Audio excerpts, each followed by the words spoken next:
Bulletin की शुरुआत में सबसे पहले बात करते हैं साइबर सिटी गुरुग्राम की, जहां पर इनेलो नेता गोपी चंद गहलोत ने प्रेस वार्ता की।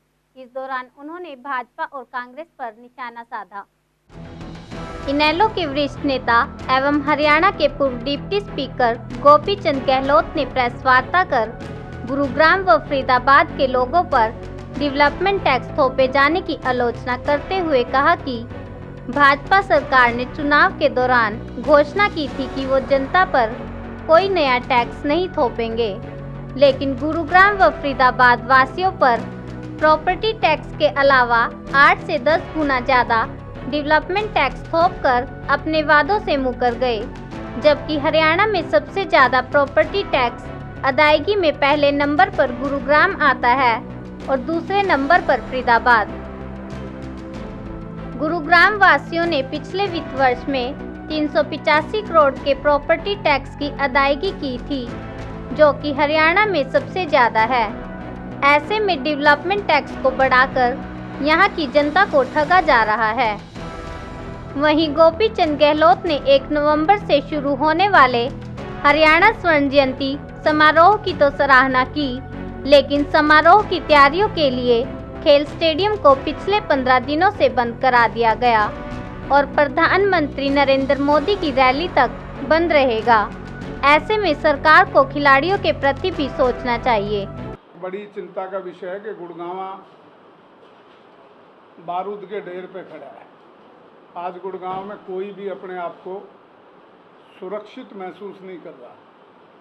लॉ एंड ऑर्डर की हालत जो है गुड़गांव की, मेरे ख्याल में बॉम्बे के से भी बुरी होती जा रही है। इसके लिए भी सरकार और पुलिस प्रशासन को तत्परता दिखाते हुए कुछ करना चाहिए, जिससे लोगों का विश्वास वापस आ सके। गुड़गांव में सरकार स्वर्ण जयंती वो मना रही है, परंतु गुड़गांव के लिए क्या करेगी उस पर प्रतिक्रिया ज़्यादा अच्छा तो ये है कि इनके करने के बाद ही दी जाए। परंतु इतना मैं ज़रूर कहूँगा कि स्पोर्ट्स कम्प्लेक्स को जिस तरह से पिछले 15 दिन से सील करके रखा हुआ है, ताऊ देवीलाल स्टेडियम एकमात्र स्टेडियम बड़ा यही है जिसमें सुबह शाम, वैसे तो सरकार की तरफ से तो स्पोर्ट्स फैसिलिटी कुछ है नहीं, परंतु फिर वैसे भी पर्सनल भी अगर कुछ जाते थे तो लगभग 15 दिन हो गए ये स्टेडियम पूर्ण रूप से सील है। और मेरे को नहीं लगता कि वो 2 या 3 तारीख तक जो है वो होगा। इस पे भी सरकार को सोचना चाहिए। प्राइम मिनिस्टर आ रहे हैं, उनके लिए आप अच्छा सुरक्षा के पूरे व्यवस्था करें, परंतु साथ साथ ये भी देखें कि स्पोर्ट्स एक्टिविटी हमारी जो थोड़ी बहुत हैं, नाम मात्र कोई हैं, वो भी ख़त्म ना हो। आज का जो मुख्य एजेंडा है वो ये है कि गुड़गांव शहर को हम जो है मिलेनियम सिटी और पता नहीं साइबर सिटी क्या क्या उपमा देते हैं, परंतु अफसोस की बात है कि सरकार ने जो शहर के उसमें आना चाहिए था हमारा नाम पहले, उसमें वो भी नहीं आ पाया। और साथ साथ विकास के नाम पे हमारी पूर्ण रूप से उपेक्षा और टैक्सों के नाम पे सबसे ज़्यादा भार जो है आज गुड़गांव फरीदाबाद पे डाला जा रहा है। अभी पिछले दिनों में आपने देखा भी होगा, वो लेटर मेरे पास भी है अगर आप लेना चाहें तो, डेवलपमेंट टैक्स के नाम पे हमने सुना है कि किसी चीज़ पे आप 5% बढ़ा दो, 10% बढ़ा दो, 20% का इजाफा कर दो, वो बात तो निभ जाती है। पिछले दिनों में सरकार ने बड़ी वाहवाही लूटनी चाहिए थी कि हमने टैक्स फ्री बजट दे दिया।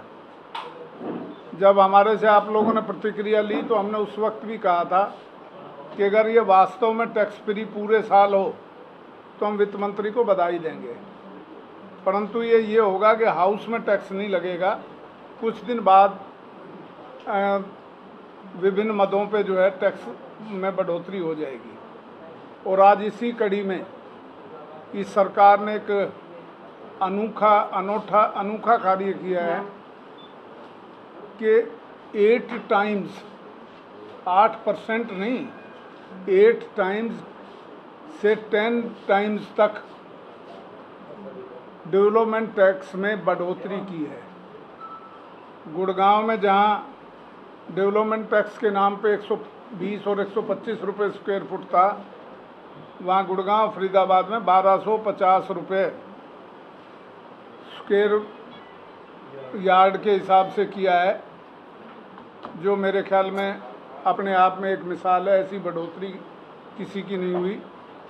और ये हाउस टैक्स नहीं, ये प्रॉपर्टी टैक्स है। मैं तो कहूँगा कि कांग्रेस और भाजपा दोनों मौसेरे भाई हैं इस मामले में। वहीं गोपीचंद गहलोत ने गुरुग्राम में लगातार बढ़ रहे अपराध पर चिंता जताते हुए कहा कि सरकार को इस ओर भी ध्यान देना चाहिए। मोहित कुमार नवीन, गुरुग्राम समाचार एक्सप्रेस।